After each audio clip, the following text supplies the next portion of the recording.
Hello everyone, hope you're doing well. We're having a look at the Japanese stuff which is on sale. You have of course the starter pack, which is okay. I think there are better ones out there, but generally it's fine. But then you also have two other vehicles, starting off with the Type 16 FPS. This vehicle is just a Type 16.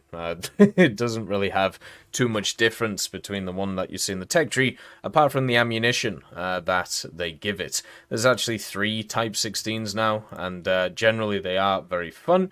You can see the P here, the Type 16 standard, and then also the FPS. So the FPS has access to the M735 round, and this is actually quite a big nerf to the vehicle. We talked about this previously, where they actually nerfed the M735, where previously it was a lot better. It will still be fine as a vehicle, it will still work really well, because it has all of the other factors too. It has the LWSLR, so it can it can tell when it's getting, looked at. It has the scouting, it has the Gen 2 thermals on it, which are really nice, and then also you have, of course, the commander stuff as well. Smoke grenades, great mobility, and also does have some armor on it, which is only, I suppose you'd class it as trolley, is the way I would put it.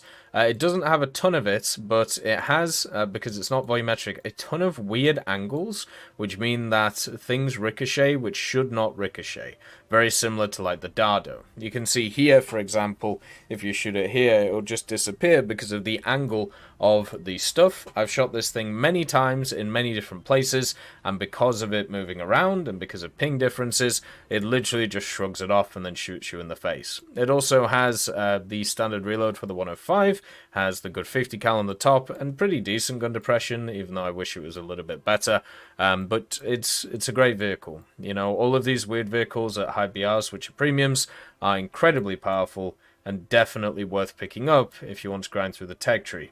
The main thing I would say, though, is Japan does have issues with lineups going around, so just remember that when picking out this vehicle. The F4EJ ADTW is also on sale. It's in a very similar position to the F4J that is there for the UK, where it's pretty much the only vehicle you can pick which has access to grinding out the whole of the Japanese tech tree. The Japanese tech tree does have a lot of holes in it, especially when it comes to jets, so picking a vehicle which is, pretty decent at grinding through it is not a terrible idea. It is also 11-0, so you stay away from the highest echelon of the game, meaning that your general kind of matchmaking is a lot better than you will see in other areas. The reason why it is that, though, is because it lacks some armaments. It only has access to AIM 9Ps and also AIM 7Ds or Es, which obviously aren't as good as a lot of the competition. It does get the countermeasures, though, and does get all of the bombs, so if you want to use it as a bomb truck, you can.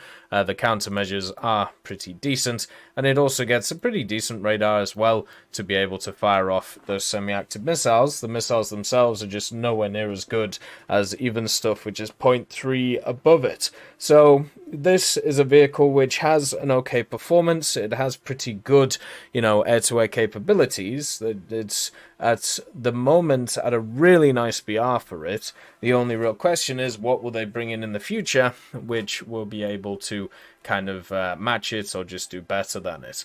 Like the fact that the top BR right now, you got 12-0 for Japan, but is actually up at 12-3 that you can see here with the SMT and also the other F-16, the C and the D. It helps out this vehicle because it means that it doesn't get up-tiered as much as previously.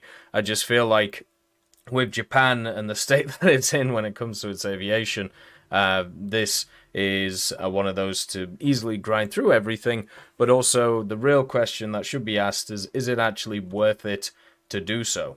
As always, I hope you have a wonderful day, and I'll see you next time. I'd just like to thank Brendan Quinn, Vilneus, Character Fuel, Juan the Panda, Carrion Crow, Gus Irenicus, Pyman, Merciless Reaper, Orange Tail, Teddy, Daniel Stanton, Moxie, B. Young, Bareen, Peter Grayling, Alan Hacker, Sem Alslan, Uncle Bean, and Derek R., and also Lafouche for supporting the channel.